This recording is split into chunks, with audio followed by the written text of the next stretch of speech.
ఓం హేరంబాయ నమ. ఓం శ్రీ గురుభ్యో నమ. ఓం జగద్గురు శంకర భగవత్పాదాచార్య నమ. బంధత్రయం ద్వారా కేవల కుంభకాన్ని అందుకునే ఉపాయం 9వ శ్లోకంలో ఉపదేశిస్తున్నారు.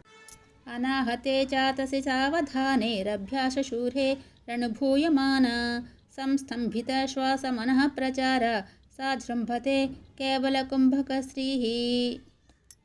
తాత్పర్యము: మనస్సును అనాహతంలో నిలిపి ఏకాగ్రం చేసి నిరంతరాభ్యాసం చేస్తే శ్వాస యొక్క సంచారము, మనసు సంచారము ఆగితే అదే కేవల కుంభకం. ఒక్కసారి అందుకుంటే తనే విజృంభిస్తుంది.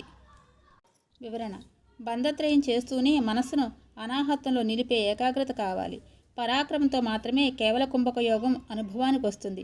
ఇది ఉత్తమోత్తమని ఏకాగ్రతతో, ఆధారంతో, పట్టుదలతో, సాధనతో మాత్రమే అందుతుందని ఆచార్య స్వామివారి ఈ శ్లోకంలో సూచన. ఓం శ్రీ గురుభ్యో నమః. సర్వం శ్రీకృష్ణార్పణమస్తు.